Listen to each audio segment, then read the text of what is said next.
Welcome to the Hungaroring for round 10 of the FIA 3000 Championship.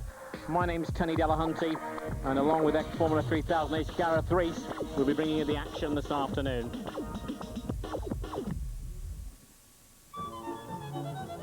Well, a beautiful city, Budapest.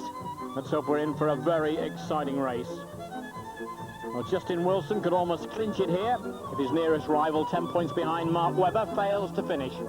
And Wilson goes on to win it. Could go any way, though. We'll hear more now from the man who's going to welcome us, Hungarian driver Zsolt Baumgarten.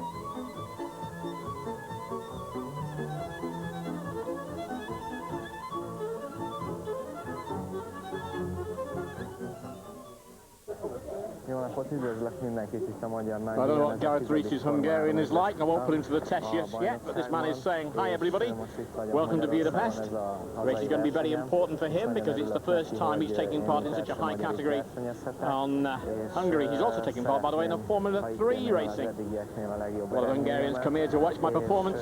I hope I make everybody happy. It's going to be hot. I hope it'll be a hot race. Well, we'll see.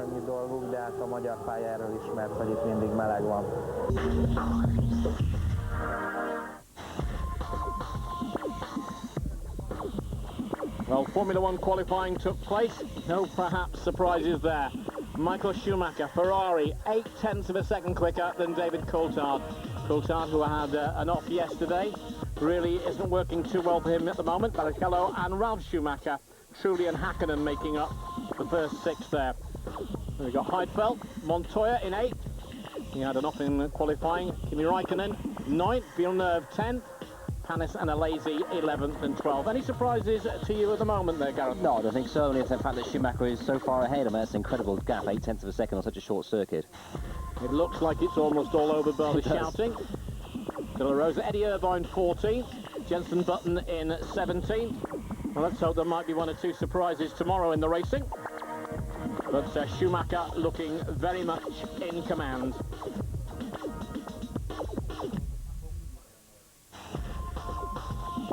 There's the completion of the grid. What about on the changes of two drivers there? Anything there? Yeah, I think both Frentzen and Alesi obviously haven't had much mileage in their new cars, so given time, they've not done a great job this weekend, but they're new to the cars, so need more testing.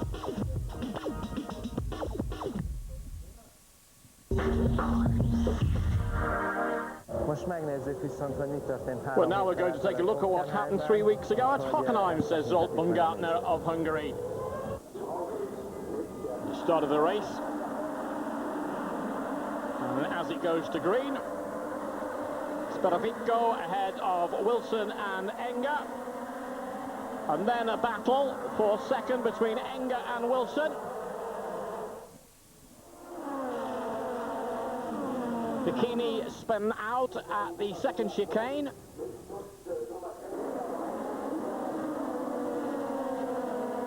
All started to go wrong there. The Supernova cars lost a front wing. Both of them went wide at the chicane. They'll soon retire. Neo.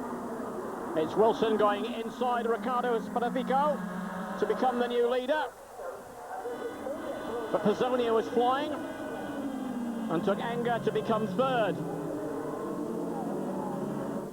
And it wasn't long before Pizzonia took Spadafino to become second. Mark Webber had to retire due to contact on the first chicane. And now Pizzonia really trying to take Wilson to become the new leader. Coming up towards the chicane. Is he going to get through? Yes, he is. So the young Brazilian, reigning Formula 3 champion, was on a charge. He'd moved up from 6th on the grid.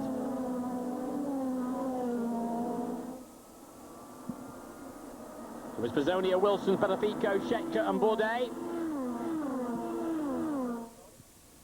But still, Pizzonia from Wilson. Wilson, who in the previous 3 races had had 3 second places.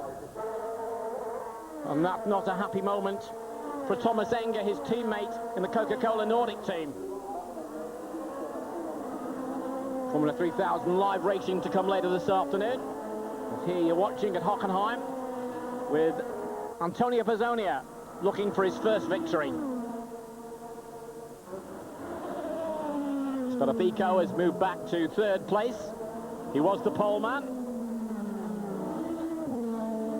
And now it's Tomáš Enge trying to get back on terms. And looking for a way down the inside of Spadaffico. Not able to do so at the moment. There's Wilson in front of the two of them. Almost touched, but not quite. And there's a little bit of a touch there. And Enge goes across the gravel. Should be able to keep the momentum on. Nodded the head from Gareth Rees beside me. You'll be hearing from him a lot this afternoon, a bit later on when we get into the live action. But there is Antônio Pizzonia. He won in Vauxhall Junior, Formula Renault.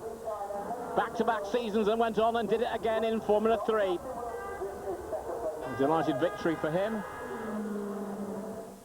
And I wonder if that is the first. I'm certain it'll be the first of many, many victories. And shortly we'll be able to hear from Antônio Pizzonia. I'm very pleased and very happy for the team as well. I think it was a little bit difficult for them because last year they were used to win races, and we had a little bit disappointed beginning of the season, especially after the race in Brazil. But we really had to work hard and keep our concentration, and I'm very happy to be back on the top of the podium. And he certainly was back on the top of that podium as well, but Justin Wilson tucked in a second place. Points means points. Spadaffico in third, Stefan Bourdais, who won at Silverstone fourth, then Tomáš Enge fifth, Bas Leinders in sixth. And in the Drivers' Championship, still right at the top then, Justin Wilson. With Webber not scoring, 39 points from him. He's 10 behind. Enge, the only other man who could really still clinch the championship. Wilson's teammate is some 13 points adrift of him.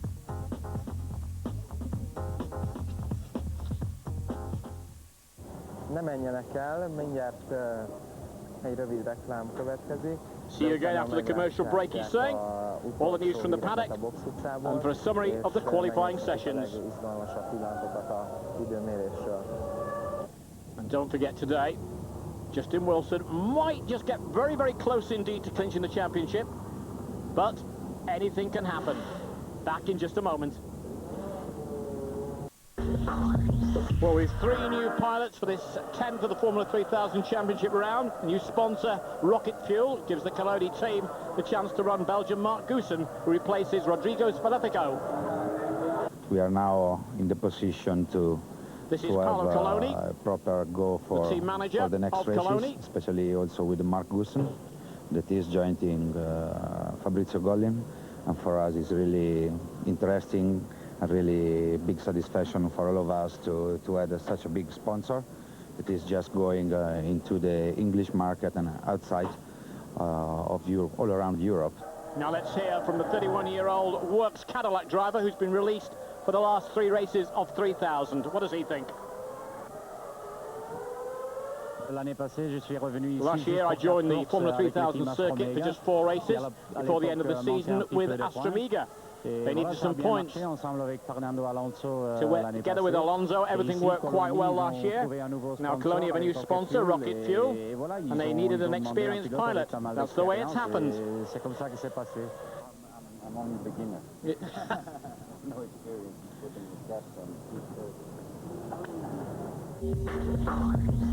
Another change. Prost Formula 1 test driver Jonathan Cochet goes out. Argentinian Norberto Fontana returns to Formula 3000. A former German Formula 3 champion. He was with Sauber in Formula 1. Recently, though, only in touring cars. They asked me if I would like to be back in Europe. I drive for Toyota in Argentina, the official team. Then they allowed me to come here. I'm really happy because it's a new chance for me in international motorsport. So it's quite difficult because I didn't test the car coming straight away. But I will do the last 3 races, so this race for me is just try to learn the setup of the car and try to do a good job in the next 2. Well, the Argentinian, would you believe, is the 7th driver to get behind the wheel of a Prost Junior car this season. We wish him well. An exciting afternoon of Formula 3000 racing ahead.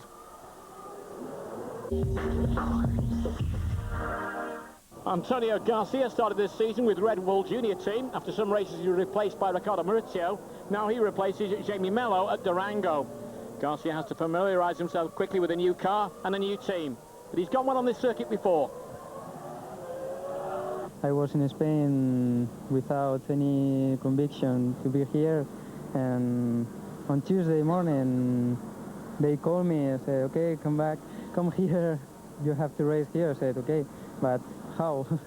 How can I race? So I come here and I just want to drive, and let's see what's happened.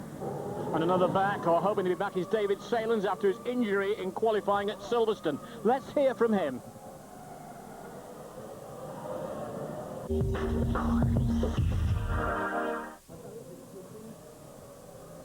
Yeah, David Saelens hoping to be out today. We'll give you up-to-date news on that in just a moment.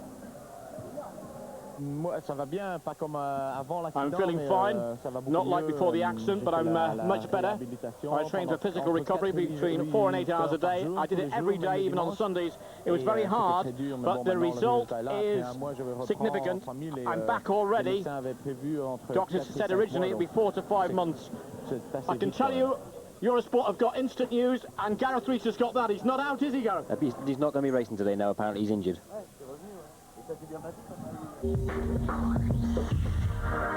Hot off the press there. Gareth Rees, Formula 3000 ace. Only 3 rounds remain. This man has set his eyes on the title. I've got to take as many points as I can away from Justin. What's clear is I can't afford to have a bad weekend now, and Justin can afford. He's got 10 points up his sleeve to have a slip-up. But with the races remaining, I'm still confident we can get him back. But it's going to be tough, because obviously Thomas is still quite close as well. So the three of us are very tight. And just, if we can pull some wins off, that'd be sensational. But isn't it about time that Australians started to finish second in some sports? Let's hear from the championship leader. Keep an eye, see what they're doing. But the main thing I've got to do is just try and win the race. And obviously the best form of defence is to attack. And Justin Wilson's mind firmly focused on winning the championship. Can he do it, though? Having that title will be a big help when you're speaking to some of these teams, not just in Europe, but also over in the States.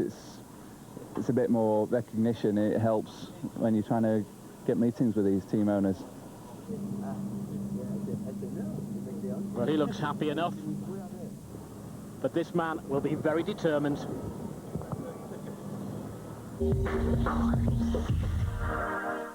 Well, our host race driver, Zolt from Gartner,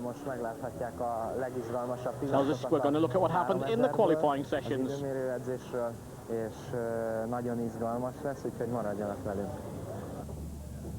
they are, waiting to go out. The 10, Justin Wilson, wanting to get pole position, and that vitally important. Mark Webber goes out first. But I think that at this particular track, almost perhaps one of the most important to get on that front row of the grid. Gareth Rees, point on that as we see the red flag. Mario Haberfeld has gone off. He has gone off. Mario Haberfeld has gone off. That's holding that up. He's pulled off, hasn't he? I think it's no damage. Well, the session stopped there. I was going out of the first lap, did about 3 corners. Was going on the straight uphill, and the rear brakes just started locking. Then I did the next corner, and then they just locked completely. So the car stopped, and there's nothing I could do. So. Well, we're looking at them there going out again. Just asking the question before, Gareth, just how important is it? Can we stress how important it is for that front row position in this particular race? It is everything. If you have to qualify very well and get a very good start, because this is so hard to overtake here. It really is. I can't stress how difficult it is. Well, last year, Bruno Junqueira, who went on to win the race, did it from pole position. 1:27.5 was his time. Provisional pole at the moment, Justin Wilson.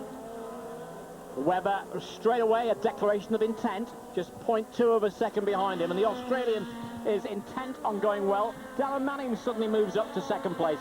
Manning, a driver with a point to prove. Yeah, he's had a sort of an in-betweeny season. He's shown a lot of pace, but not at every single meeting. So he is a good driver, Darren. I think he'd be disappointed not to be further up the standing. So 3 races left, and he's going to try and get some good results. Well, that's not a good way of getting a result, because Justin Wilson has stuck it on the grass. Let's hear from him. I saw Derek and I got on the brakes, but the track's so dirty. I slid at maybe 15 miles an hour, and yeah, just slid around him. So it was just close and a little bit unnecessary. But you know, it's difficult when you're not notified before you enter the corner.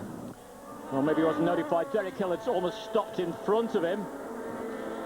Meanwhile, we're back on track with Mark Webber, currently in second place, the Australian Supernova team driver. 128.414. He's moved into fastest. He's moved up to quickest. And I'll tell you what, there'll be some feverish activity and people looking at screens in the pits, Gareth. Oops, Prevogo's gone off. Well, both Spellifico and his Petrobras Junior teammate, Antônio, I mean, they're both not been at this circuit before. There's another man gyrating round, and that's one of the Red Bull drivers. Pizzonia, 1.4 off the pace at the moment. A difficult circuit to learn, this one. It's quite difficult, yeah. It's when you first go there, it seems like just one corner after the other. There's no break between corners. Most of the circuits have long straights. There's no long straights here. There's no breathing space. It's just one corner after the other, and quite a lot to take in. And as you can see there, very dirty, very dusty. So, Pizzonia, let's take an example there. Hockenheim, the winner, not knowing this circuit at all. Great pedigree, the young Brazilian driver. What do you think would be a reasonable place for him to hope for by the time he's finished qualifying? It's his first weekend here, isn't it? He's never been here before. So I think if he can sort of edge of the top 6, that'll be a good performance. Or even top 10, you know. I mean, it is a very competitive series and a very tough track. There's the Silverstone winner, Stefan Bourdais. And there, again, Red Bull problems. Going to keep going. A lot of dust and dirt and muck down there, but at least momentum kept, and that is the end of that session. And this is Justin Wilson going wide. And I can tell you at the end of that session, Justin Wilson the quickest. Webber, Mauricio, Manning, Bourdais and Pantano come up there afterwards, and Enge outside the top 10 in 7th.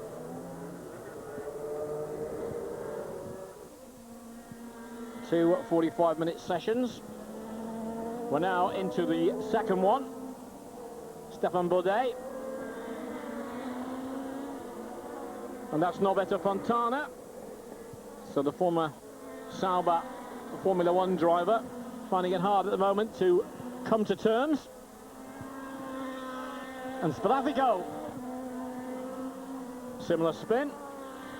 He's paying the price for not knowing this circuit too well. And this is Baumgartner on home tarmac, the Hungarian. He's up to 17th quickest. It's going well for him. Go quicker than telling him, but here is Wilson, 27.695. He's got inside the 28. He was second fastest last year to Junqueira, and he's a 10th off the pole sitting time of Junqueira last year. American Derek Hill. Not having the happiest of practice sessions, way at the back of the times at the moment.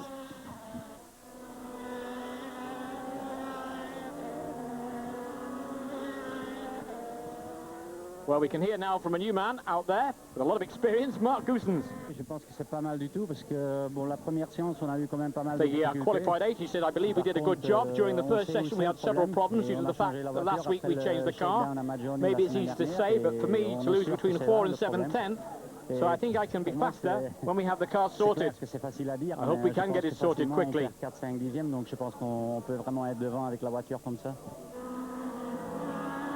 That's Patrick Friesacher, the Austrian driver. He's had to learn this on a PlayStation. I didn't know the track, and so I had to look for my braking points, turning points, and the track was very slippery and was a really difficult session. That's Friesacher out of track once more. He experienced difficulties in both sessions. Well, Thomas Enge was 7th in the first session. He's moved up a bit to 5th quickest. But what does he think of that?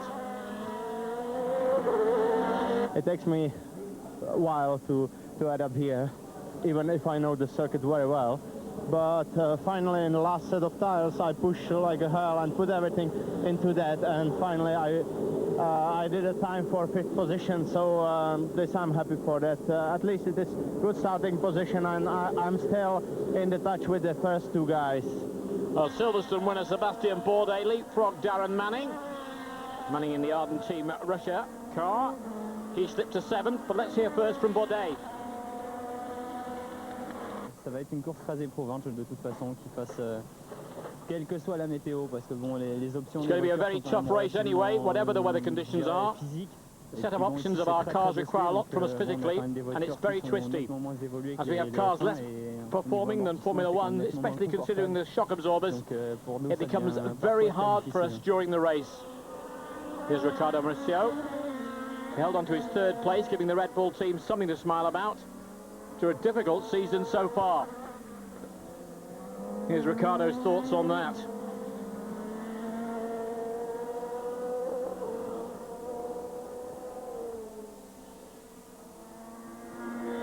Since I came here, first year was always good qualifying, good racing. Last year was my best result, was here, 3rd position, start 5th.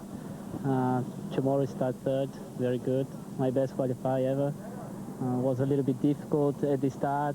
I had some traffic in the 2nd session with the last set of tires, and just in the end I was always doing 38.3. Was quite constant, so I think the car is quite good for the race. The team did a brilliant job, and just, you know, work out for tomorrow, try to do a good start and see from then. Well, Mario Haberfeld didn't have a happy time at all, did he? The Brazilian driver missed much of the 1st session because of brake problems, suffering very much from lack of grip on this circuit, and many times went off the track. Well, Webber, despite the demoralising pace of Wilson, tried to fight back. A lot of yellow flags really held up his progress. Mark Webber will have to try and do it from the front row on the race, but he's not in pole position. It will be very interesting to see that first corner.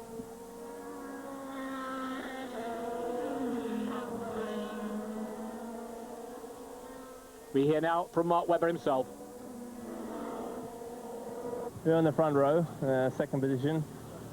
It's going to be the dirty side of the track, so Justin's in the perfect position, and it's the wrong guy that's in the perfect position. So, but tomorrow's a different day. You know, we're going to see what we can do tomorrow. We've got to just give it 100%, and you know, I'm 1 place off a perfect position, but Justin got that big lap out and did it, and I didn't. So hopefully tomorrow we can try and get some points off him, but it's a little bit harder now.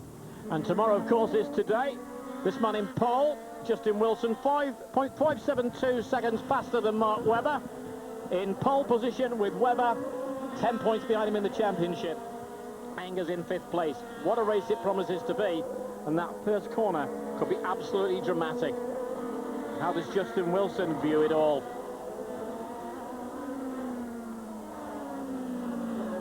It's a good start, so I can only thank the team. The car was absolutely perfect on my 2nd set of tyres, and you know, it's difficult circumstances, but we've had good tactics. We're out there getting good clean laps, so yeah, I couldn't ask for more.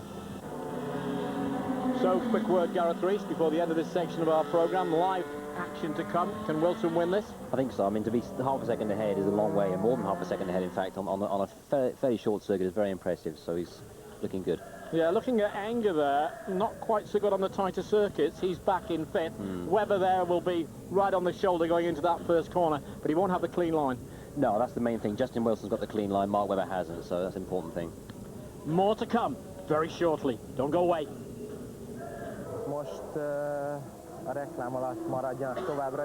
This is what you need to know about the Hungarian Formula 3000 Grand Prix. Now you're ready to follow the race? Stay with us. Literally, it's going to be extremely exciting. Gareth Rees alongside me, Tony Delahunty, and we'll bring you every bit of the action in 3000 from the Hungaroring.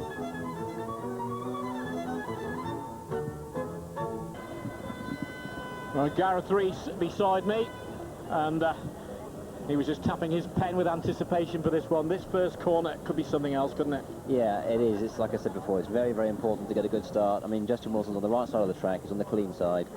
So he's done half the job, just get a good start, and that's pretty much job over, I think. So the Coca-Cola Nordic team car, they need the Constructors' Championship, is in pole position. Justin Wilson, Mark Webber, beside him, the man, his nearest challenger in the championship. On the second row, Riccardo Maurizio, very much a coming man, and Stefan Bourdais, the Dams driver, who won, of course, at Silverstone. Thomas Enge on the third row, the Nordic team driver. Patrick Friesacher, who's had one or two very promising showings. Needs to get perhaps a little more consistency. We just flashed past the fifth row where Pizzonia, who won at Hockenheim, was 10th quickest, and his Petrobras junior teammate Spadaffico further back than that. But just looking at the point scoring system, 10 points for the victory here. If Wilson won this one and Webber, say, failed to finish, Gareth, that would almost be the championship over. Almost, but he still needs to score one more point, and then, you know, if he doesn't score any more points, well, Wilson and Webber wins the last two, Webber's champion, so he does need to make sure he scores points. Well, we heard the news a little bit earlier on that David Saelens misses it. That must be very disappointing for him. Yeah, obviously he felt he was fit, turned up at the race, qualified, but maybe qualifying. I mean, these cars are very physical to drive. So he's turned up, done qualifying, obviously has suffered discomfort. Been to see the FIA doctors, and they've passed him as not fit for the race, and he's had to withdraw. Justin Wilson, like Michael Schumacher has in Formula 1 qualifying, but he's not quite as dominant as Michael's 8/10 of a second, but there's a good 6/10 of a second, isn't It's there? very impressive. I mean, I have to say it's very impressive because it's a tight, twisty circuit, and normally the times are pretty close. You can see everyone else's times are very close. So with that far ahead does indicate Justin's got something in hand. So he should be quite comfortable. The only cloud is make sure he gets a good start. There's a local boy, Baumgartner, 17th, but you know, he's on his home turf in Hungary. Very difficult to come through. It's going to be interesting to see how Pizzonia fares from back there in 10th place. Yeah, I mean, Pizzonia is not the first time he's been that far back. He's been, it's his first year, it's a rookie year for him. He's been up and down. He dominated Hockenheim, really, certainly in the race. He nearly dominated Brazil, the very first race. He did, yeah. You would have expected that, perhaps. Yeah, to a point, I suppose, but he's come here and he's further back. So the important thing is not to get too frustrated. You know, it's very easy to get frustrated if you can't overtake. Well, away they go. And this will be just a one warm-up lap, will it be? Yeah. And what sort of things is going through their minds now? I mean, put yourself in Wilson's car, like, get in there. He's just trying to keep calm, and that's the most important thing. And just make sure that you can get your tyres warmed up at the right temperature, get your brakes warmed up, stay relaxed, get your heart rate down by breathing nice and deeply and slowly, and really focus on that start. You know, really, the whole race for Justin Wilson hinges on getting off the line cleanly and getting the first corner in first position. Now you're Mark Webber. Well, Mark's got a different battle in that he's offline, and believe me, offline it is filthy dirty here. It's very dusty. It's a very hot summers they have in Hungary, so he's got an added problem of getting off the line with all that dust under his tyres. So he'll obviously be looking to make a good start as well, but it's going to be much harder for him, and I'll be very, very surprised if he makes the first corner even in second place. I wouldn't be at all surprised to see Maurizio slot into second. Well, I'll tell you about Webber. He's had 2 poles this season. One at Imola and Monte Carlo. He's had 2 seconds in qualifying at Manicours, where he went on to win, and at the Nürburgring when he finished second. So that doesn't tell us one way or the other. No, sure, but those circuits are different to this one. I mean, this is crucial in that you have to be online. You know, you're much better. You're almost better being when Maurizio is in third than you are when Mark Webber is in second, because it's so clean online compared to offline where it's absolutely filthy. Justin Wilson was on pole in Barcelona. He didn't win. He finished third. This is his second pole. Yeah, maybe he doesn't like poles. Again, no, it's a different situation. I mean, there's a much longer run down to the first corner at Barcelona, so if you make a bad start here, you're probably not punished quite as much, in that the guy alongside you probably will also make a bad start because he's on the dirt. Barcelona's a very long run, and also you can overtake there as well, whereas here it's difficult.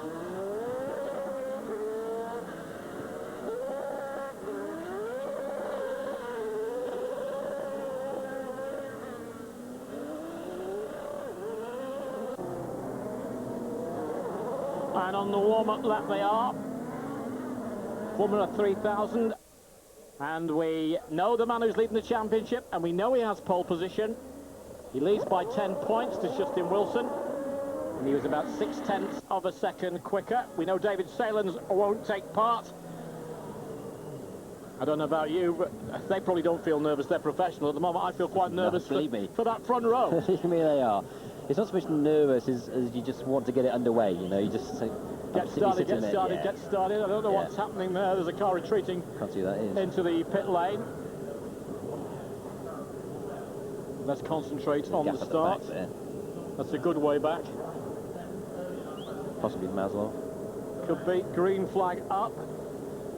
Showing them at the front that everybody who's going to form up is formed up. Across go the Reds. Who's going to make the best of starts on that front row, and they're away. It looks like Wilson's made a scorching start. He has indeed, and it looks also like it is going to be Maurizio who goes through in second place. Not a good start from Webber there. No, I did say he would struggle on. He's actually had the fourth, Mark Webber now, which is a disaster for him. A very poor start indeed, and if you get out in front, you know, you can leave the others battling, because while they're getting held up, they're becoming history. Great start for Justin Wilson. And somebody goes sliding off there. So the Yorkshireman with a declaration of intent there, leading the championship and trying to get away. And the man he'll be most conscious of is Webber, of course. I think Pizzonia just spun off. Oh, Pizzonia from 0 to 0. It's motor racing for you. One race to the next.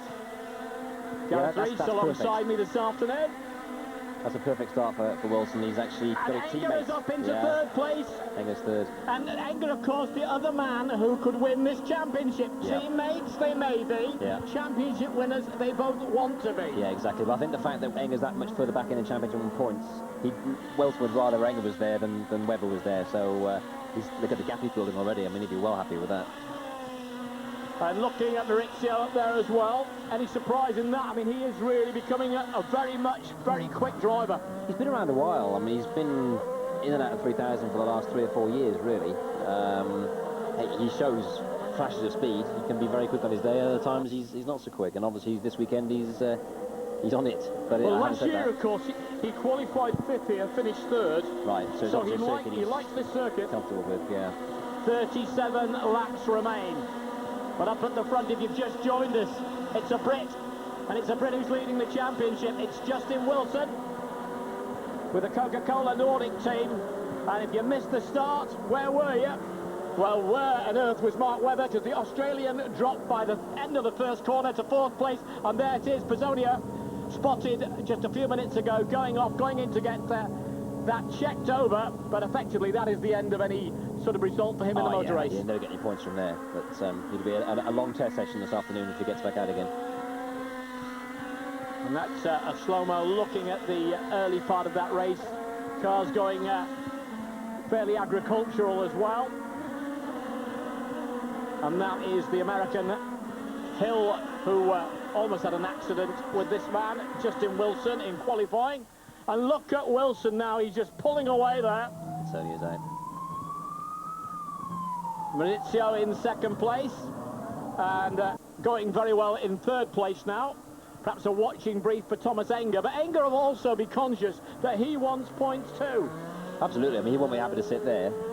Justin Wilson there, he just locks his front left wheel up. He's obviously pushing very hard to try and build that gap as much as he can earlier on the race and make the break from the pack behind, leave them scrapping behind. All right, so you're Wilson, you're looking in your mirrors, you can see Maurizio behind you, but you can see you're extending the elastic. Is it just almost like a test session now, trying to get every corner perfect? Yeah, exactly. You just want to get into a rhythm. Get into a rhythm where you just get every corner perfect, get your braking points exactly right, don't spin the wheels too much, look after the tyres, and just, if you're comfortable running at that pace and the car is comfortable, then carry on. Maurizio can't win the championship. He'd love to win the race. Yeah. Thomas Enge can win the championship. So too can the Australian who's in 4th place, Mark Webber. First of all, be Enge, his teammate. Could team orders come in yet? I don't think so. I think the fact that Enge can still win it, I'd be very surprised if Derek Noah would install team orders just yet. I think once Thomas can't win the championship mathematically, I think he maybe then would say, can you help Justin out? But until then, I think it's wide open. But at the moment, it's not needed because Justin obviously is the class of the field. He's comfortably quickest and pulling away. But if Enge can start snapping on the exhaust of Maurizio, that will hold Maurizio up. That means that he's wide in Maurizio's mirrors, and at the same time, that allows Wilson to start pulling away a little bit. Absolutely. He can inadvertently, as he challenges for second place, allow Wilson to get away further. Yeah, that's going to happen. I mean, certainly, if he does, I haven't said that, Maurizio is pulling away from Enge, it looks like. I mean, there's certainly a comfortable gap between the two, second and third places. But yeah, you're right. If they do catch Maurizio and start fighting, then that, again, plays into Wilson's hands. He'll just pull away even further. But meanwhile, of course, Enge also in a position, as we see Darren Manning going through there, he's also in a position of holding up the man with the main chance of challenging for the championship. Yeah. I think Wilson probably fears Enge and Webber more than he fears Maurizio for speed. So I think he probably wants to make hay while the sun's shining, pull away from the gap now, from the pack now, build a big gap, because if they do ever get by Maurizio, then I think Justin will expect them to sort of get on it and come after him hard as they can. I think you spotted something very wisely there before, Gareth Rees, and you said Maurizio is going quickly enough anyway. I think Maurizio is starting to look like he might be clawing in on the leader. Yeah, he could be closing the gap, which unfortunately don't get access to the timing system's gone down here, so we can't see what the exact gap is, but he certainly does seem to be pulling him slightly, yeah. And there the race leader, Justin Wilson, cracking start. You missed it, Mark Webber missed it too. He dropped back to 4th place. Thomas Enge moved up from 5th, he's into 3rd. But the man really on a flyer at the moment is Maurizio, the Brazilian with the Red Bull Junior team. Last year he qualified in 5th and finished 3rd. Oh, Goosen's out. And that looks as if it's the end for the Belgian driver Mark Goosen. 20. Yes, not too good a restart back in there, is it, for him? He qualified well, to be fair. I mean, I don't think he had much mileage. Yeah, it was a good performance. He's experienced driver, mine, around a long time, but it's a good performance. And this is becoming quite interesting at the front, because Riccardo Maurizio would very much like to get a race win here. He's chasing after Justin Wilson. Now, in Wilson's psyche of this, if he gets away, but if Maurizio starts getting a little bit too close to him, is there just a possibility sacrifice 4 points but still finish ahead? Will he battle it? I think Justin would do, because he's a battler. If it comes to a 50-50 and Mauricio's being stupidly aggressive, he might let him by, but other than that, I think Justin will try and hold his ground. And the two of those both easing slightly away from Thomas Enge, who has got the other big challenger for the championship, Mark Webber, right behind him.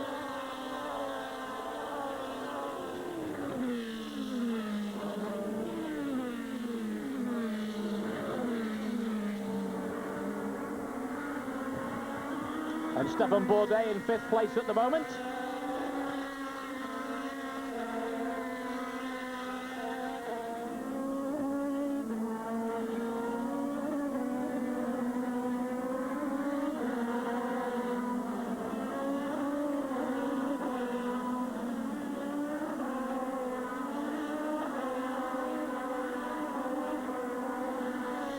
Messages coming through from around the circuit for us.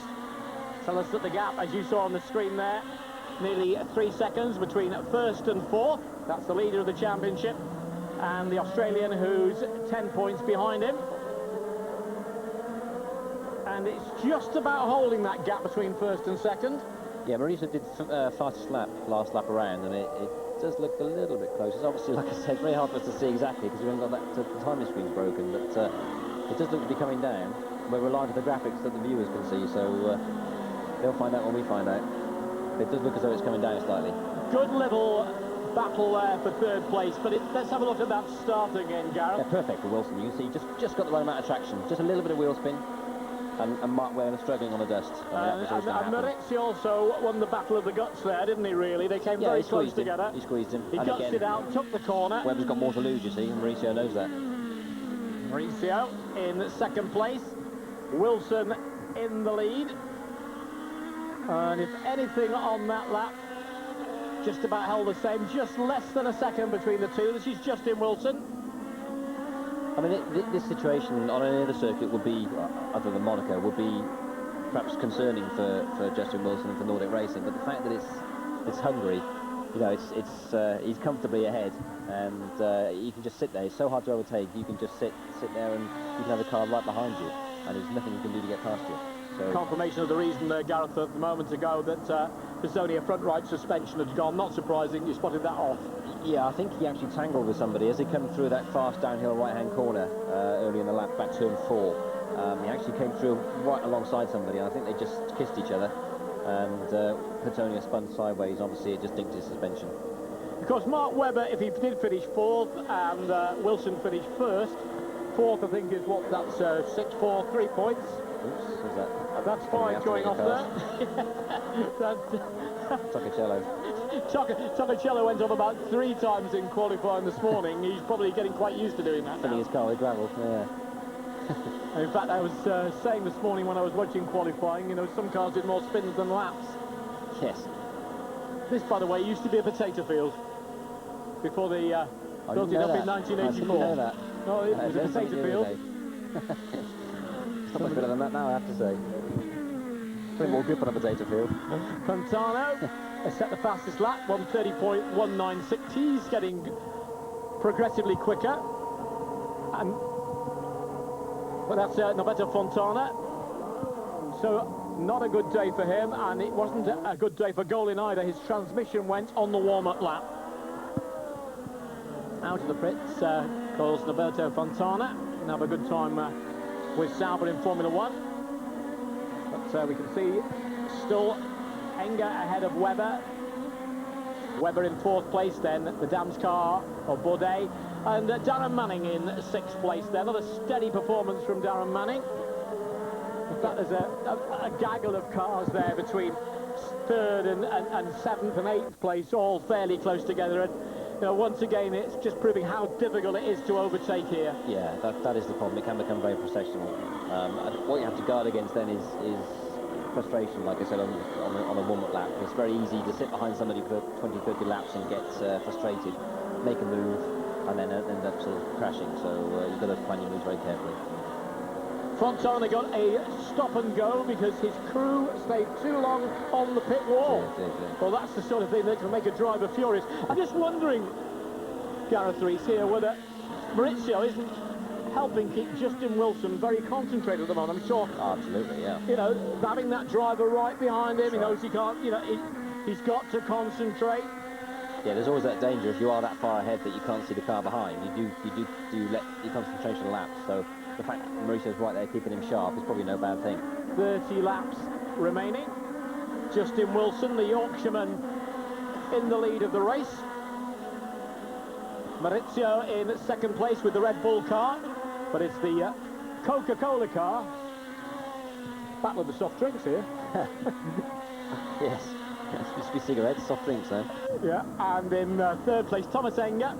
And there doesn't seem to be an awful lot, if anything, at the moment, that the Australian Mark Webber can do about it. If you were the Supernova driver now, what are you going to do?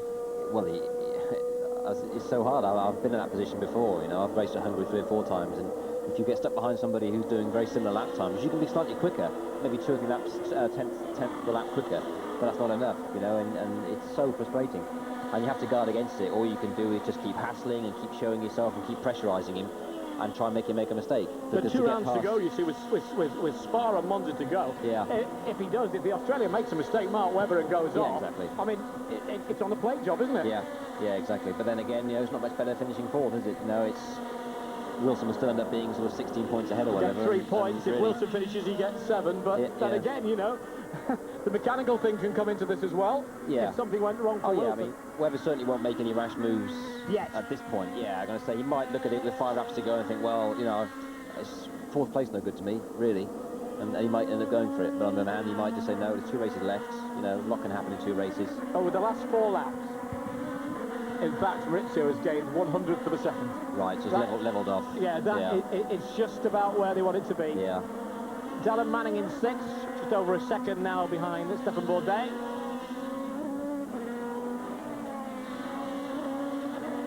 Yeah, that's a nice situation to be in if you just keep that car at arm's length, if you're happy to do that and comfortable to do that, and to your 2 contenders in the championship behind that again, that's a nice position to be in. Well, of course, Riccardo Maurizio only joined the championship round 5 Monte Carlo. His best finishes so far 5th and 6th. The nightmare of Hockenheim, qualified 18th, finished 17th. He's having anything but a nightmare now. Perhaps trying to cause a nightmare or two to this man, Justin Wilson.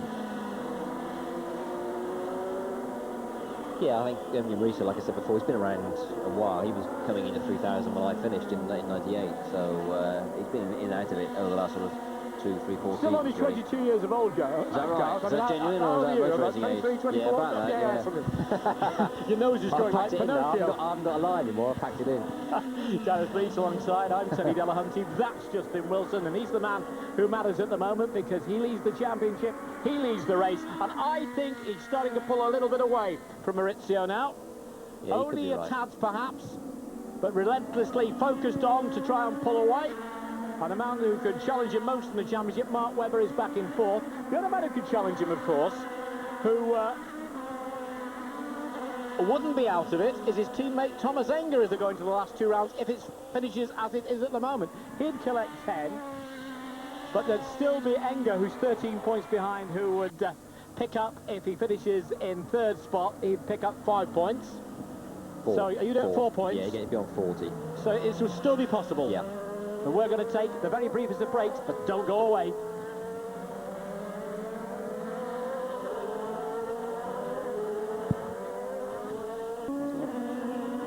And Victor Maslov, we've heard, has gone out during that break.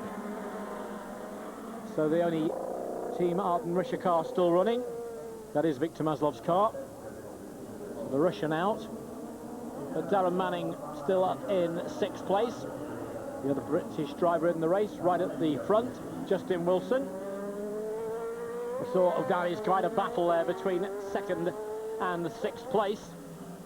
Yeah, it's a good gaggle of cars there, isn't it? They're running very close together, and Enge, right at the front there, doesn't appear to be pulling away from them. He's a big gap now, isn't there? 2nd and 3rd. But it really is evidence of the fact that, you know, of the overtaking situation, isn't it? Yeah. I mean, the only cars that have changed position have been those that have benefited from other cars breaking down or spinning off or whatever. Yeah, yeah, I'm sure Webber's getting very frustrated because he looks quicker than Enge at the moment. When you held up your history. Exactly. At some stage, would you agree with me, he's going to have to make a go for it? I'm sure he will, but not yet. You know, unless a reasonable chance that he presents itself. I mean, Enge's not fallible, you know. He made a mistake in Hockenheim, spun off. You can see Webber there, just showing himself. That's all he's doing. He's trying to pressurise Enge and just fill his car. He's got that yellow nose in the front of the car. It's very obvious. He'd be trying to just fill Enge's mirrors with it. Enge not normally too good on the tight circuits. His technique is a very aggressive technique. He picks up the car by the scruff of the neck and throws it around. Not necessarily a technique that perhaps suits Hungaroring, or not all the Hungaroring. You've got to be quite smooth, I think, to get the best out of the car here, because the nature of the corners and also the fact it's low grip. I think you need to be a little bit smoother than perhaps normal. I mean, he's still qualified 6th and running 3rd, so he's not doing too badly, but perhaps he's not running as quick as he perhaps normally would do at other circuits. Well, there you see the caption showing now that Wilson to Webber is 8 seconds, and that because there is a battle royal for 3rd place. We're watching that battle royal at the moment, or at least we were, because we now rejoin the leader, Justin Wilson, and as ever, Ricardo Maurizio behind him, but now there's a blanket of 2 seconds between them. Yes, yeah, so that's comfortable for... do you mean between 2nd and 3rd? I'm sorry. No, we're talking now between first and 2nd. Yeah, that's nice and comfortable, isn't it? An equally a comfortable gap, you would argue, between the 2nd place and the 3rd place. That's an even bigger gap, isn't it? Yeah, I mean, Enge's clearly certainly holding Webber up. Manning keeping station in 6th place behind Stefan Bourdais. And there's not an awful lot you can do, you know, if you're in the middle of the pack like that. It's difficult to sort of, oops, that's Haberfeld, I think, isn't it? Yes, I think it is. Again, this morning he, well, all right, he had brake problems. He missed most of the first qualifying session, brought about the red flag in that first qualifying session, but after that he was gyrating all over the place. Doesn't seem to have gone well for him since Formula 3, does it? It doesn't, no. No, you can see a replay what he did. Just ran wide. He's just run too wide in the corner there. He's off lines on the dust. You ever did that, Gareth Rees? No. Unfortunately, yes. In fact, the next corner, I had quite a big stunt in my last year in 3000. I was on a qualifying lap, and just there's a little bump in the middle of the next turn, the right-hander, and I just hit the bump and went off, and it's pretty quick there. It's flat in 4th gear. It is bumpy, it's quite twisty, It's a difficult circuit. It is very. But it's the one that Justin Wilson is leading on. Webber's very close to Enge there, into the last corner. If the director's going to show us, which he's not, so by the look of it. That move could be coming fairly shortly. There is Enge. Behind him, you can just see the nose there of the man second in the championship. 24 laps remain. And if Mark Webber is going to make the move, if you had to put your money on it, fairly soon now, or still a bit yet? He's pushing hard. You can see he's oops, that's a impact with the barrier somewhere. That's Baumgartner on his home circuit being pulled onto home grass. There we go. Is this replay of the spin? Whoa! And a frightening moment for the car straight behind him. Baumgartner. Yeah, he's just run wide coming out the corner. He's going to touch the barrier there. It's perfectly okay. His pride hurt a bit. Actually, you can see the dent in the barrier. Yeah. He's hit it pretty hard. But he just ran wide. As you run wide, because these cars have such a low ride height, basically you end up tobogganing down the curb with your wheels off the ground, so you have no steering, no brakes. Now look at those two, they're attached like glue and waiting ready to pounce also is the man just behind Webber is Stefan Bourdais and then Darren Manning, so there is a battle there. But at the same time that Webber, you say, waits to make his move on Thomas Enge, he's surely got to be conscious that while he's staying behind there, if he's being slowed up, the front two are getting further and further away. Oh, no, that's obviously, that's what he has to guard against, is watching that, you know, because that will just frustrate him even more. So he has to focus on hassling Enge and getting past Enge and keeping a weather eye on Bourdais behind him, because Bourdais is going to want to get past both of those two and get to third place. So any move that Mark makes, he has to be wary it doesn't cost him a place of his own. He could end up actually not going into third but dropping back to fifth or worse, so he's got to be a little bit careful at the moment. If you just joined us, welcome. Formula 3000. Friesacher's gone past Manning. A good move there. That's put Manning down a place to 7th place. Friesacher, the Austrian driver, well, he's shown you can overtake at the circuit anyway. I would say that what that happened for one of two reasons. Either Manning made a mistake coming out the last corner, or he perhaps fluffed a gear change onto the straight. I can only think there's no way that Friesacher would have out-dragged him. But we obviously didn't see that, unfortunately. Here's a replay of Baumgartner. You can see he just gets on the curb. He's already sideways out of control, and the curb just makes sure he is. And he clumps the barrier on the inside. Good night. Yeah, that's quite a big impact, actually. That'll put him to sleep for a couple of seconds, I'm sure. Well, they got him out of the car okay. And meanwhile, if we look at that, well, that in fact is again third place. Thomas Enge from Mark Webber. Bourdais in 5th spot. Friesacher, who has just taken 6th from Darren Manning. So there are 22 laps to go. And at the front, I can tell you, it is still Justin Wilson. That is Enge. And there is the front two again. Gap opening up a little bit more now. And Justin Wilson starting to look completely in control of this. Yeah, he is.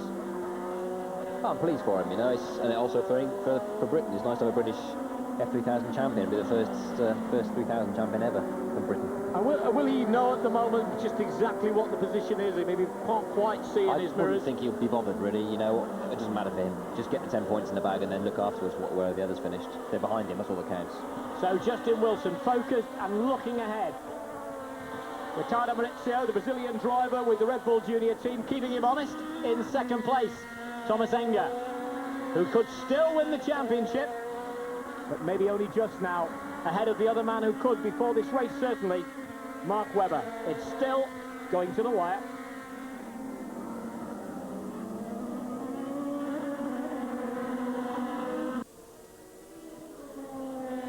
And then stop again. Here we go, Thomas, hello. Terminal this time. Well, no, he knows it fairly well over there. He's begun to know that gravel extremely well. He's been in it a few times. A few cars out of this race now. I think we're down to about 18 cars remaining. It is a circuit with high attrition. It really is. Because it's wire. As I said lots of times before, the grip is very low. So once you if you get a mistake and go offline, that was what Haberfeld do. And did you see looking and looking again, but he can't just create that door opening to be able to try and slice his way through. It looks ever so difficult to do here. Yeah. And Thomas Enge is a very wide door.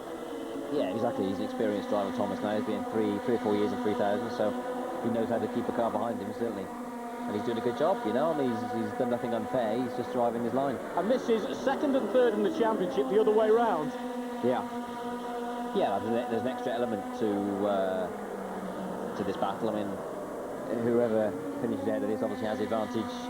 Probably not in the championship chase, but in the chase for runners-up spot now. But with your excellent counting there, the second to third place, there'll only be about a point between those two. Yeah, it'll be very tight, actually, in second place, if it finishes off like this. It'll be tight, yeah. And the gap now between Wilson to Webber, you see Webber getting further and further held back. The Concertina going outwards all the time. Yeah. Because he can't get past Thomas Enge. Yeah. Enge doing a heck of a job for his teammate without probably particularly trying to. That's right, yeah. I actually think Nordic Racing are well pleased, particularly also for the team championship, you know, because both their cars are currently running ahead of both of Supernova's cars. So for the team points title, that's good as well. And there's Toshicello, who's been for a spin or several, and not easy on this circuit at all, and not easy for that little battle. And still Thomas Enge relentlessly.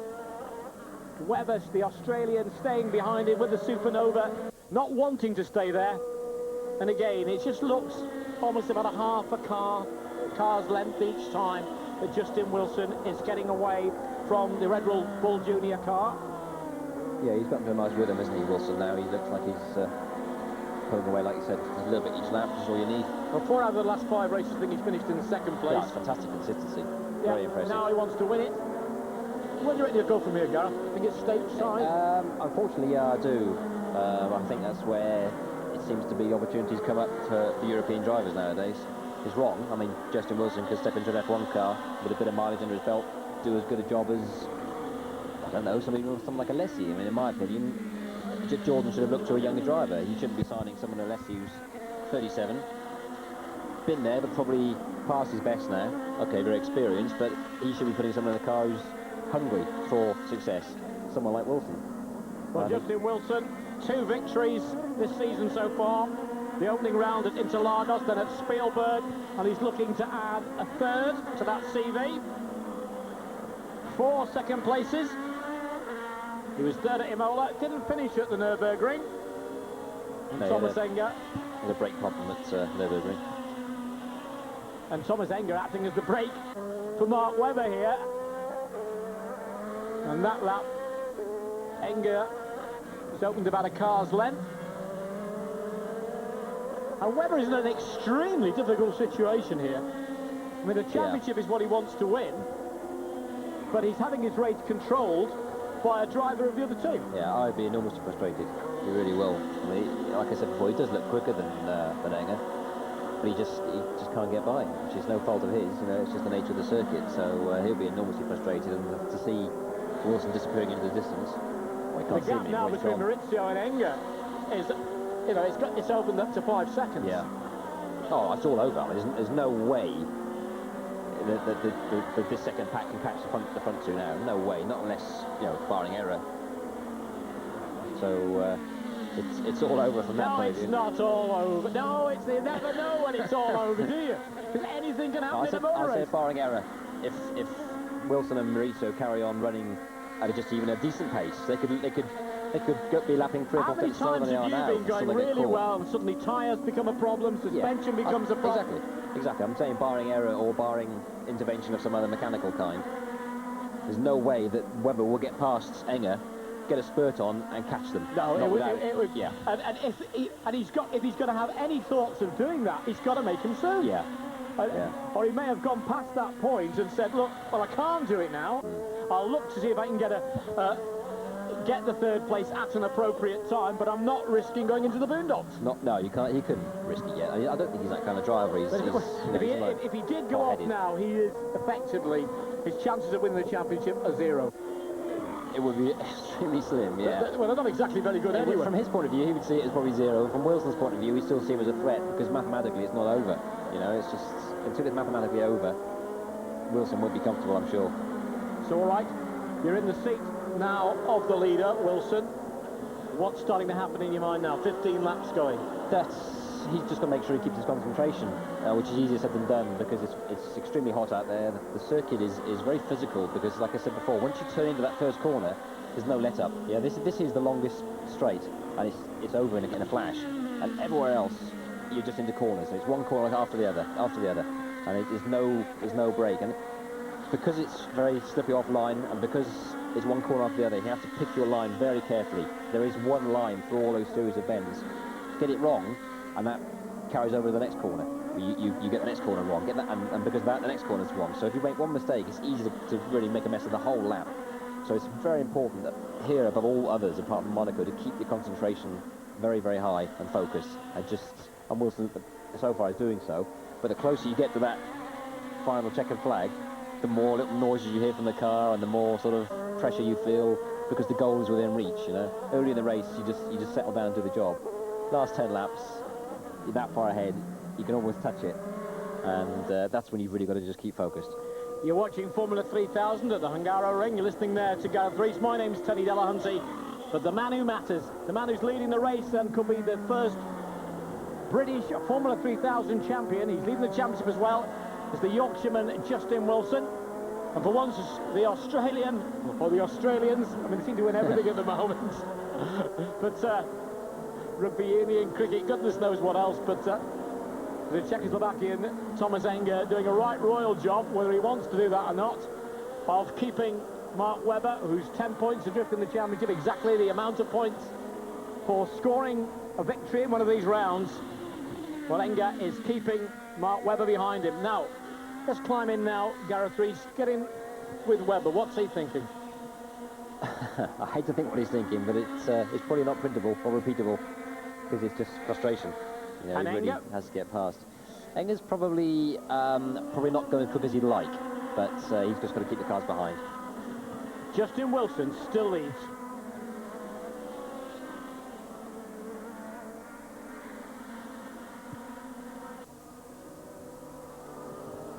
So Wilson will be watching that pit board number come down lap after lap after lap.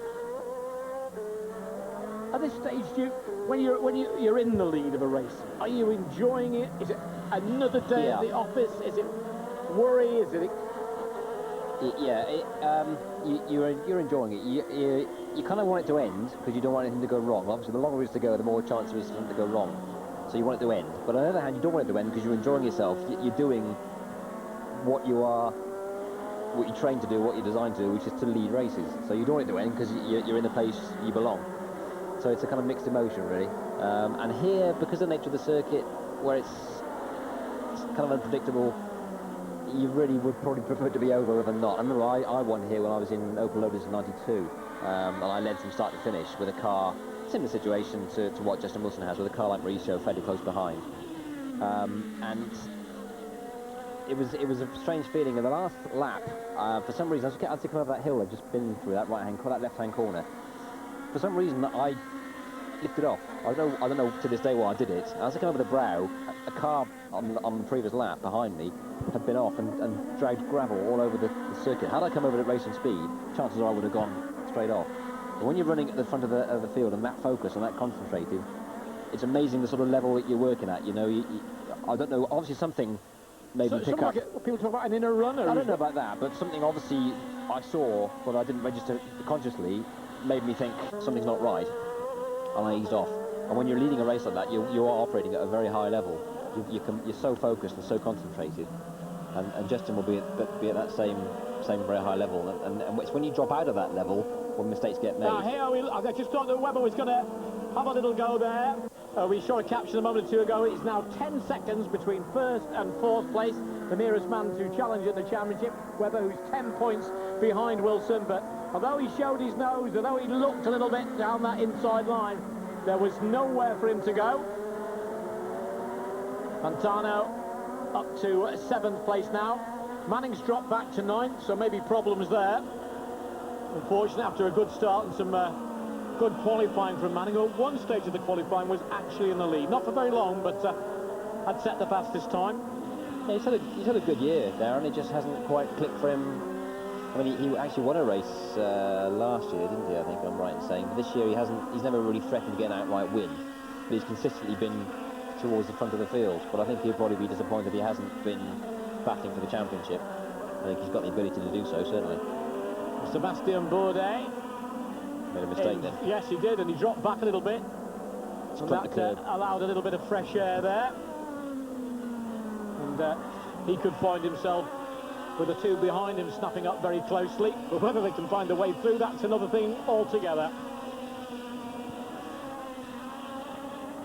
The two Red Bull junior cars running inside the top 6. The front one of those two, keeping the leader honest. It's a lead now, isn't it? It is indeed. Wilson, 3 seconds now from Maurizio.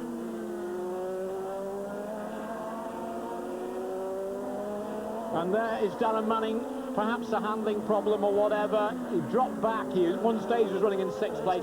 He's heading for the pit road. That's a shame. That's the team, both the Team Arden Russia cars out, because Victor Maslov went out earlier.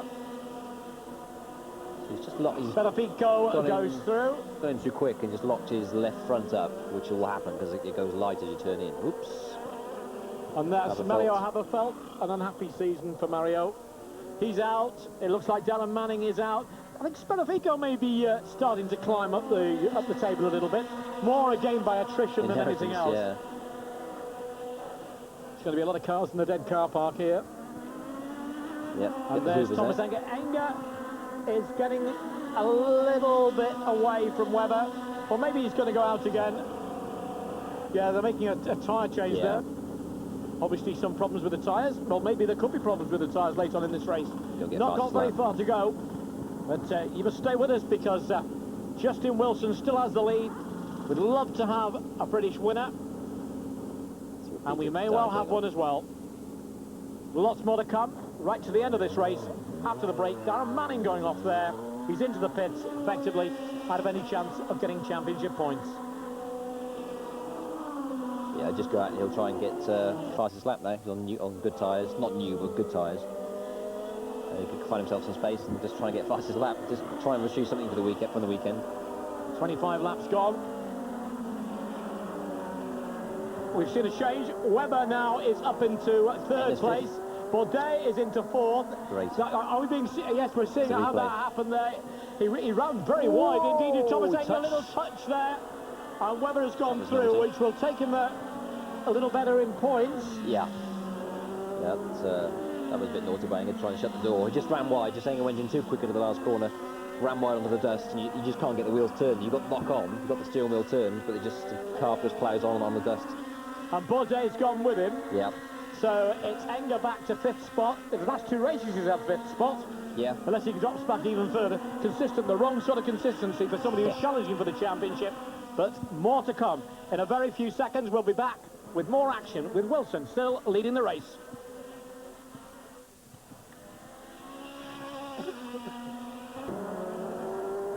Well, welcome back to the Hungaroring. You can see Maurizio still in 2nd place, but the important thing is that the man up front is Justin Wilson. Another important factor is that his Coca-Cola Nordic teammate, Thomas Enge, who was lying 3rd for a very long time, has, by our reckoning, if he finishes where he is at the moment in 5th place, he would be out of the championship as far as any chance of winning it. Gareth Rees. Wilson wins and Webber finishes 3rd, and Enge finishes 5th, where they all currently are, then that'll be over. But what it also would mean is that Nordic are the team champions. So that would be clinched today? Yeah. Wilson won't clinch the championship today. That's impressive. Sorry, Tony. No, 16 points I think would be the gap between Webber if Webber finishes 3rd and if Wilson wins it. Yeah. Of course, it would be a very different story if something went wrong for Justin Wilson, and I am not tempting that in the last few laps of this race. Yeah, no, it's 16 points is a nice healthy lead to go into the last 2 races with, but I'm sure Justin would prefer more. But that was an excellent performance from Nordic Racing. I mean, they must be delighted, and also Coca-Cola must be delighted. It's a good team they've chosen to sponsor there, obviously. You can see Enge here ran wide and he's got dirt all over his tyres now. He's really struggling to keep cars behind him. Yeah, and of course Sébastien Bourdais went through as well. Yeah. And Enge now may have a bit of a problem with Patrick Friesacher, because he is in 6th place, and he is well, he's certainly all over Thomas Enge. Yeah, I think Enge, it takes good 2 or 3 laps to get the rubbish off your tyres if you get onto the dirt to the extent he did. So if Friesacher is going to make the move, he should make it quickly then, shouldn't he? Basically, yeah, because I think Enge probably, A, he's got dirt all over his tyres, and B, he's rattled. It'll take him, like I said, 3 or 4 laps to settle down. And there's Friesacher going to make that move, and Enge just manages to hold on to it there. Meanwhile, at the front still, Justin Wilson, Riccardo Maurizio from Webber. Webber was 10 points behind. If it stays where it is at the moment, that gap will open even further. There'll be 16 points adrift between the two, with 10 laps remaining. There's Thomas Enge trying to get away from the unwanted attention on him from Patrick Friesacher. Just give Webber some credit for making the place. I know it was a mistake from Enge that handed it to him in the end, but it was a direct result of Webber's constant pressure. You see the rubbish on the circuit there, and that's what happens as the race goes on. People drag gravel on, what I was talking about earlier on. But should Webber have made a move earlier? No. He couldn't risk it. He had to sit and wait. Maybe with just a handful of laps left and desperation stakes, then he could have done it. But excuse me, he's played it just right. He just pressured and pressured and pressured, and in the end, like I said, it wasn't what you would call an overtaking manoeuvre, and he just drove past the guy. But he did create the possibility just by pressuring, by causing pressure, and Enge finally cracked, and Webber got by. So he got his just desserts. Webber did. Battle for 5th place. As into the pits again comes Darren Manning. Maybe just try a few things now. That's a few laps. But race effectively over. His head. Body the wheel's going to come out, isn't it? Looks like, isn't it? I'm just wondering, on the radio, I think. We ought to be looking here. Okay, it's looking like Justin Wilson is fairly much away with this one. Whether Webber is able to close in at all on Riccardo Maurizio, it's probably too late. I would think it unlikely. It's an extra 2 championship points if he was able to get. Yeah, I mean, it'd be nice if we can get it for him. But I think the only thing that might play into his hands is if Mauricio, because Mauricio only joined, what, 2 or 3 months ago. Yeah. He probably won't be as perhaps physically fit as the others are. And this is a really physical circuit. He might fade over the last few laps and allow Webber to pull in, but I'll be very surprised. You wouldn't count on it, would you? I'll be very surprised, no. Wilson, he won't fade. No, unlikely. Into the last 10 laps once again. Is it checking the equipment as you're going through, listening to those noises? Perhaps you listen too much to those noises, you'd be hearing the wrong ones. But Enge's gone into the pits. Thomas Enge's gone into the pits. That is the end of Thomas Enge's challenge for the championship. It's over, yeah. He cannot now win the championship. It's down to Justin Wilson, who is looking likely to be the winner of this race, and the only man who can catch him, Webber, who got from 4th place to 3rd, past this man when he ran wide. And I'm wondering whether that running wide may have been something to do with tyres going off. We saw Darren Manning changing tyres earlier on. I mean, tyres obviously will go off during the course of a race, but this looks like a penalty. I think maybe he was penalised for what he did to Webber. He drove into the side of Webber. Well, he's paid a pretty heavy penalty for it. It was a bad manoeuvre, His desperation, obviously, he was annoyed at himself for making the mistake in the first place, but you don't drive into somebody like that. 8 laps remain. Wilson, Maurizio and Webber, the front 3. And there is the leader. He looked very relaxed before this race, made a cracking start to it, and made it count. He's a fairly laid-back sort of character, isn't he? He doesn't seem to, or certainly outwardly, doesn't seem to allow the pressure to get to him. He might inwardly be churned up, but outwardly he's pretty laid-back. The gap has come down from Wilson to Webber by 3 seconds over the last 4 laps. Is that the wick being turned down by Wilson? You can see Webber here. Is that Webber? It is, isn't it? That's Wilson to Webber, 7.3 seconds. Yeah. But the question I'm asking you, Gareth Rees, is that Wilson saying, I'm going to keep it together? Yeah, well, he doesn't need to be pushing hard. A, because he's got such a nice, comfortable lead, and B, because this is such a hard place to overtake. So, he can, and also B, C, sorry, he knows he's got Mauricio between him and Webber. So Webber has, first of all, to scrap with Mauricio to get anywhere. You've got to catch him first and then scrap with him. So Wilson's in a wonderful position, He can just ease off a little bit, just make sure that he stays in a nice rhythm, keeps it all together. No need at all to push hard. 10.5 minutes of the race remaining. no need for him to push hard? Is he not pushing hard, or is something there not quite right? Time will tell, but I think he's just eased off, I hope. You think he's just eased off? You hope he's just eased off. Yeah, yeah. Gareth Rees, ex-Formula 3000 himself, with the knowledge. Wilson, the man with the skill today. And has he got enough to be able... Bourdais done well. Bourdais latched onto Webber and gone with him as well. But you see, we were talking about the 7 seconds between first and third. Again, it could turn out at the end of this season 2 points would be very valuable indeed if Webber was able to get himself up into second place. Absolutely. That's his goal. I mean, he's getting closer. Yeah, he's got... There's four seconds between Maurizio, so by simple arithmetic, there's about 3 seconds between Webber, 2.9, just under 3 seconds. And I'm just wondering whether Webber might be able to, as you said before, bumpy circuit, tight circuit, hasn't been doing as many races this season, and whether Riccardo Maurizio, after a great start and a real chase, we thought he was going to be up with the leader and really pushing him. In fact, he looked like he was pushing him early on. It may be because all that effort is tired him out of it. And also his tyres. You know, it does take its toll on the tyres. Justin didn't seem to be pushing all that hard. He's just seemed to get into a nice comfort zone, really. So he's probably looked after his car more. 6 remain. Yeah, well, it's good to have Gareth Rees aboard with me because he calls the shots before some of the things we get through from the circuit.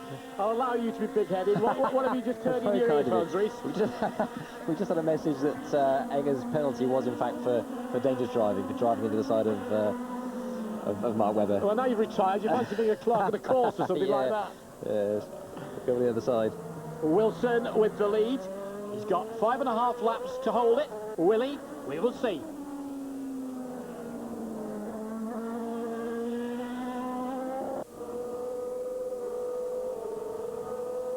So Justin Wilson, 5 laps now remain between him and 10 points.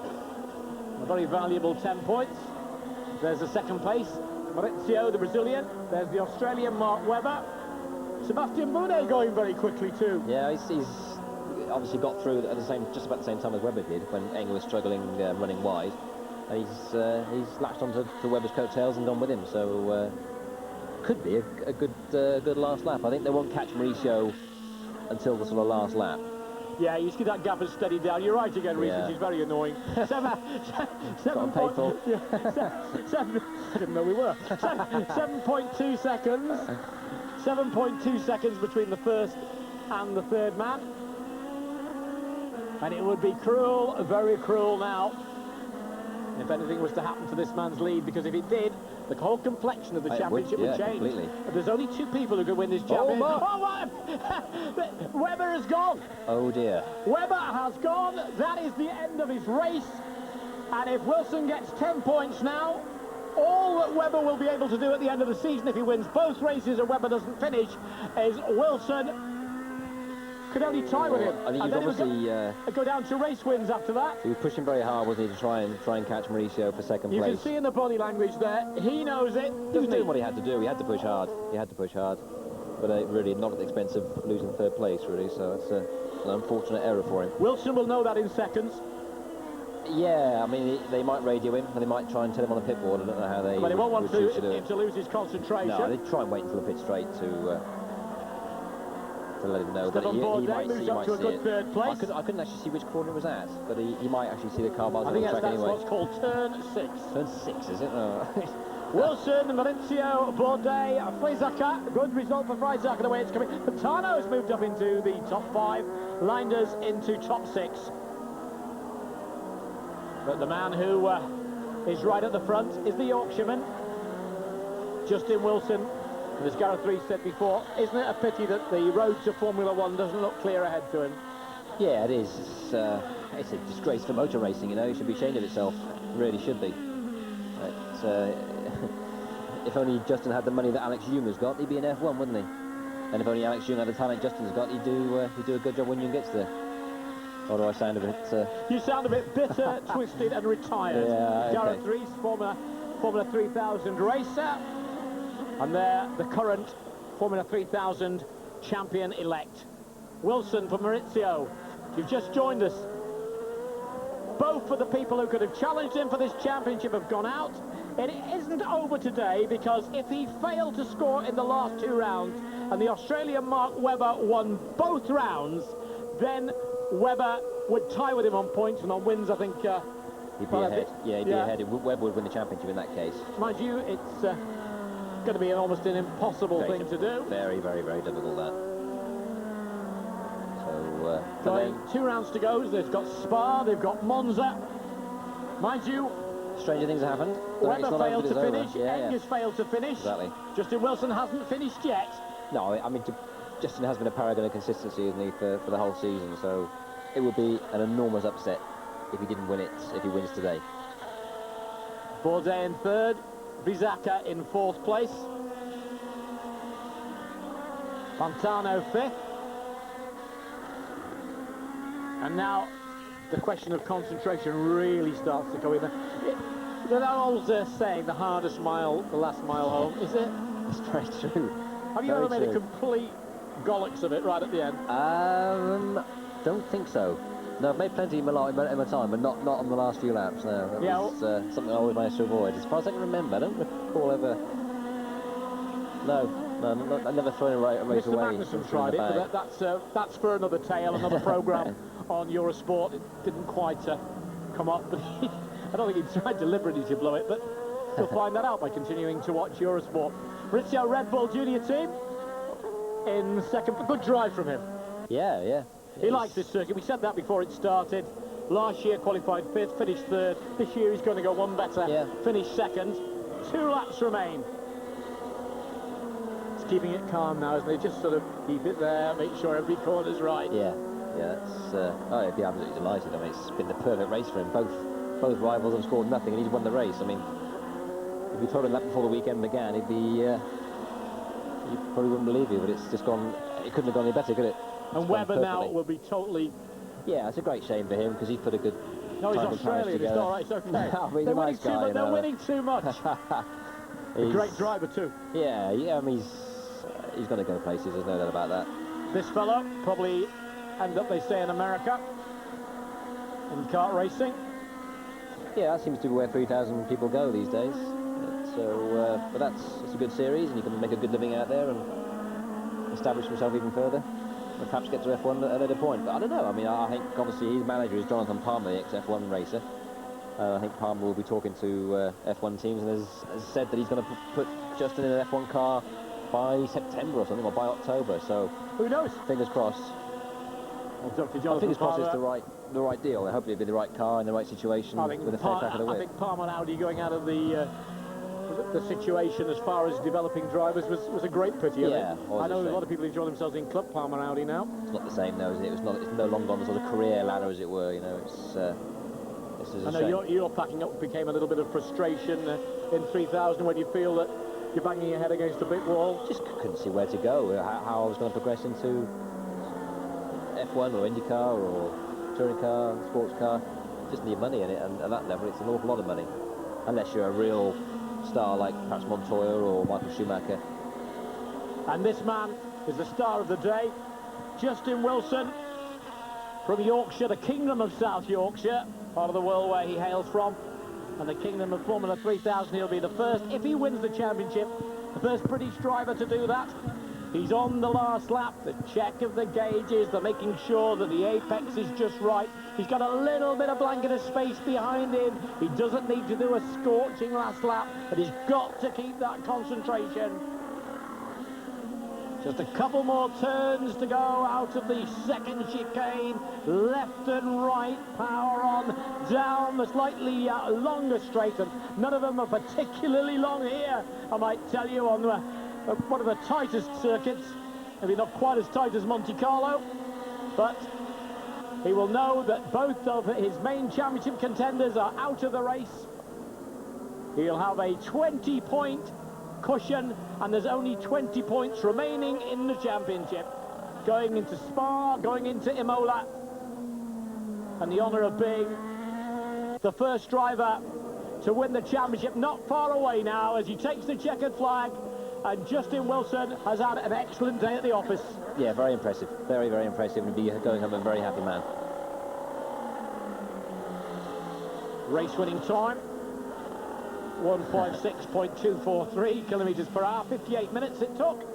58 delightful minutes for him, a little bit of pressure early on. Oh, yeah. I mean, there's been pressure the whole race, you know, and now the pressure's off, he can really just relax and enjoy the job he's done, and enjoy the job they've done as well. They've been very good. Can't quite say it's done and dusted. No, that's the annoying thing. That's the one sort of annoying thing, is it's so close, yet, you know, they may as well be a million miles away. He's got to go to the next race and do the same kind of performance. Now then it gets interesting, doesn't it? Because what do? Do you finish a nice place in the top exactly. 6? Finish, you know, I mean, you can't look to finish 6th and just grab 1 point. 1 point does it. Yeah. 6th place in either of the last 2 races, Justin Wilson. That's what I mean. It's a difficult situation.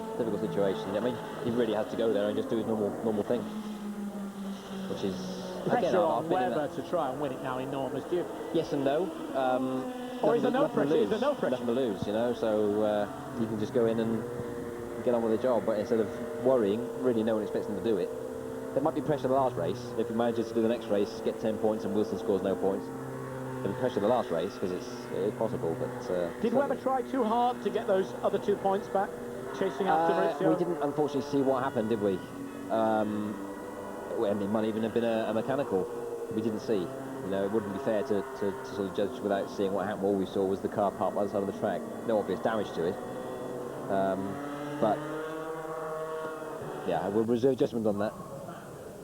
The aficionados would say maybe not the most exciting of motor races as far as overtaking is concerned. It certainly had its dramas. Yeah, exactly. I mean, that's always the way at Hungary. You know, it doesn't ever provide much in the way of overtaking, but it's usually pretty exciting in terms of things happening. Maybe he benefited a fair bit from things going wrong, but Riccardo Spadaffico and the Petrobras team just outside the top 6 in 7th place. Ahead of him up the pile, Leinders, Pantano, Friesacher, good place for him, 4th. Bourdais, steady race. He's had a 4th, a 3rd, and of course the win at Silverstone. Maurizio, 3rd last year here, 2nd this year. And that, I think, is a similar situation for Wilson from last year.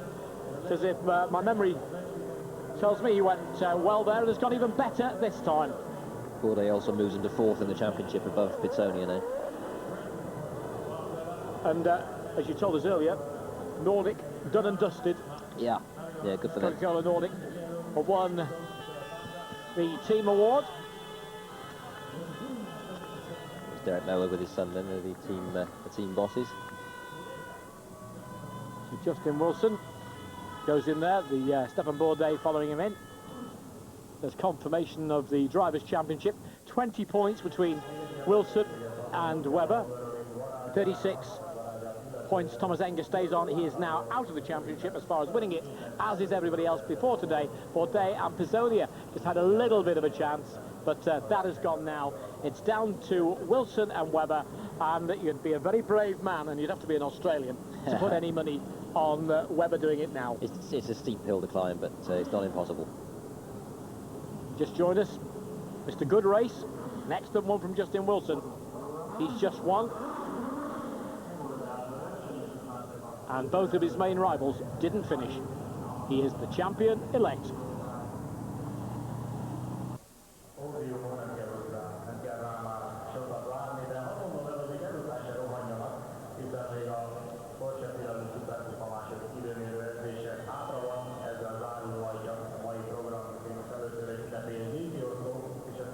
Well, with me, Gareth Rees. My name's Tony Delahunty. Enge, a driving penalty there, dropping him right out of it. Deserved? Yeah. Oh, absolutely, yeah. It was he made an unfortunate mistake first after pressure from Webber, ran wide and then tried to drive into the side of Webber to stop him getting past. So that was naughty, and he got rightly punished. But I don't know. He has been prone to the odd mistake this year. Enge, is very quick and has had a couple of good pole positions, but he's prone to the odd error, whereas Wilson has been more consistent. So I think, as they always say, the championship doesn't lie. This is Tocacello coming in. We're talking there of Thomas Enge, who got a stop-go penalty, which ended his championship hopes. There's Tocacello's steed coming home on the end of a crane.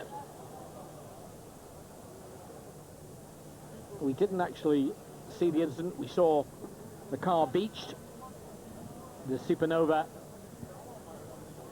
of Mark Webber, which almost ended his championship hopes. He'd need a bit of a miracle now. Yeah. It do happen, but... Yeah, I hope for his sake it was the car that failed and not... you can kind of live with that. As a driver, you can live with that more. The fact that the car broke down on you, you just shrug your shoulders and say, well, yeah, that's life. But when you make the mistake yourself... I'm related to a driver. I'm told none of them make mistakes. Yeah, that's what they tell you. Drivers don't make mistakes. Yeah, no, that's where I went wrong with it, I see. But, you know, if you do make a mistake, you know, you've got to live with it. And that's... you'd be kicking yourself like you can't believe well, he will be if it was a driver error. Justin Wilson made none? No, he hasn't all year, to be fair. You know, even what looked like an error at Nürburgring was in fact a brake problem, so no, he's been as flawless as a driver can be. He was saying before that the car was perfectly set up. It was absolutely right. I think having that car fitting like a glove makes all the difference as well, doesn't it? When you're sitting on that starting grid and you know the car's going to work. Yeah, you get into a groove, you know, where you're really, really comfortable with the team, really comfortable with the car, really comfortable with your own performance, and it's almost harder to lose than harder to win. Really, it's so easy to do things when everything, you're just so confident, you know, you're such a high. But to achieve that position takes a lot of work. So congratulations to Nordic and to Justin for being nearly there. Some of the new boys in, not perhaps the best of time for them. Norvero Fontana, not a good race for him. Mark Gooson's qualifying was okay. We're seeing the start again, and what a good start it was. That's the way to go out and make a declaration of intent. Not the one from Webber, though, because he had dropped 2 places fairly immediately.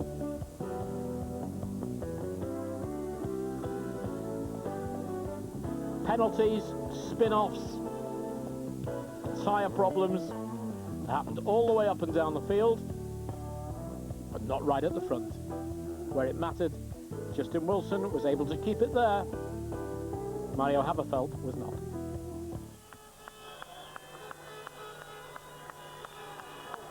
Arms aloft, the winner.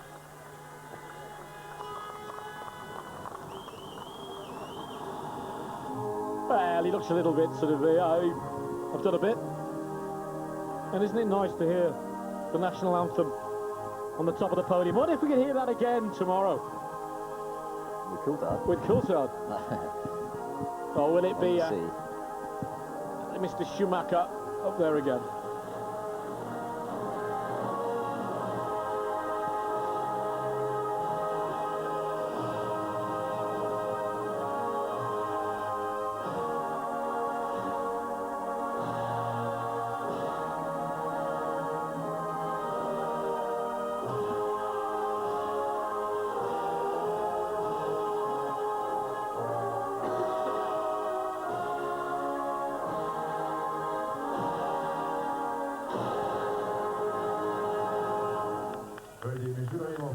Justin Wilson, the winner, and the champion-elect of Formula 3000, first British driver, if he does it, to do it.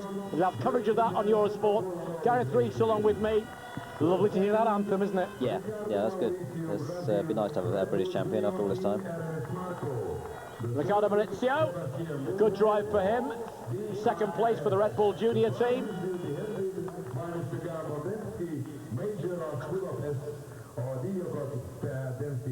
Webber finished, or didn't finish. Enge way amongst the back markers after that stop-and-go penalty.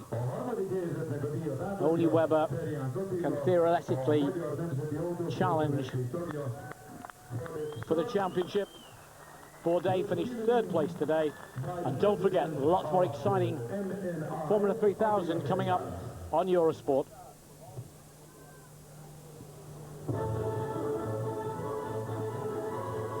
Our thanks to Gareth Rees. Round 11 is Spa, where he should wrap it up, shouldn't he? I would think so. He'd be very surprised if he didn't. Yeah, he'd be very disappointed. Our thanks to Gareth Rees. My name's Tony Delahunty. Hope you enjoyed it. Justin Wilson definitely did. Goodbye.